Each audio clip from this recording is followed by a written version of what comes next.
કચ્છથી મહત્વના સમાચાર કચ્છના રાપર પંથકમાં 15 વર્ષીય સગીરાએ આત્મહત્યા કરી લીધી છે। શાળાની મહિલા આચાર્યના ત્રાસથી કંટાળી અને આત્મહત્યા કર્યાનો પરિવારનો આરોપ છે। આત્મહત્યાના 4 દિવસ બાદ પરિવારના હાથે એક સુસાઇડ નોટ લાગી હતી। મૃતકના જે પરિવારજનો છે તે આ સુસાઇડ નોટ તેઓએ પોલીસને સોંપી છે। પોલીસે સગીરાનો દફનાવેલો મૃતદેહ બહાર કાઢ્યો અને પીએમ અર્થે પણ ખસેડ્યો છે। તો ફરી એક વખત જે શાળાનો ત્રાસ હોય છે, શાળાના ત્રાસથી આત્મહત્યાની ઘટના સામે આવી છે। શાળાની મહિલા આચાર્યના ત્રાસથી કંટાળી અને આત્મહત્યા કરી હોય તે પ્રકારનો પરિવારજનોનો આરોપ છે।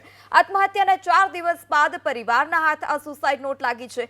મૃતકના પરિવારજનોએ સુસાઇડ નોટ આ પોલીસને સોંપી। પોલીસે આ સુસાઇડ નોટને આધારે હવે વધુ તપાસ હાથ ધરી છે, જે ફોરેન્સિક ઓટોપ્સી માટે જામનગર મહિલાના મૃતદેહને મોકલવામાં આવ્યો। વધુ માહિતી સાથે સંવાદદાતા હર્ષદ ફોનલાઈનથી જોડાઈ ચૂક્યા છે। જે હર્ષદ, 15 વર્ષીય સગીરાએ આત્મહત્યા કરી લીધી, સુસાઇડ નોટ પણ મળી છે, શું વધારે વિગત, પરિવારજનોનું શું કહેવું છે સમગ્ર મામલે? જી ચોક્કસથી પૂર્વ કચ્છમાં ફરી એકવાર વિદ્યાર્થી આત્મહત્યા કર્યા હોવાની ઘટના જે છે તે સામે આવી છે। ખાસ વાત કરવામાં આવે રાપરની ભીમાસરમાં આવેલી સરકારી શાળામાં ધોરણ 10માં અભ્યાસ કરતી 15 વર્ષીય દીકરીએ આત્મહત્યા કરી લેતા સમગ્ર પરિવારમાં ચકચાર જે છે તે મચી છે। ખાસ વાત કરવામાં આવે આત્મહત્યા કરવાનો મુખ્ય કારણ જે છે તે સામે આવ્યું છે કે સ્કૂલમાં અવારનવાર જે પ્રિન્સિપાલ છે સ્કૂલના તે અવારનવાર દીકરીને જે છે તે હેરાન પરેશાન કરતા હતા, જેના કારણે આ દીકરીએ જે છે તે સુસાઇડ કર્યું છે।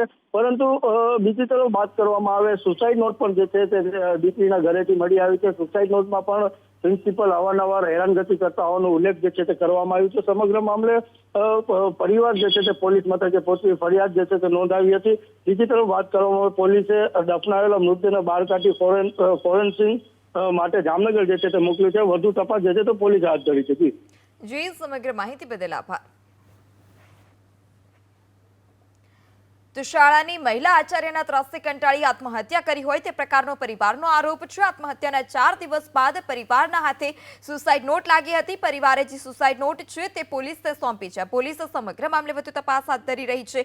પોલીસે પરિવારના આરોપ બાદ આચાર્ય સામે ગુનો નોંધી વધુ તપાસ પણ હાથ ધરી છે, જ્યારે મૃતક સગીરાના મૃતદેહને ફોરેન્સિક ઓટોપ્સી માટે જામનગર મોકલાઈ।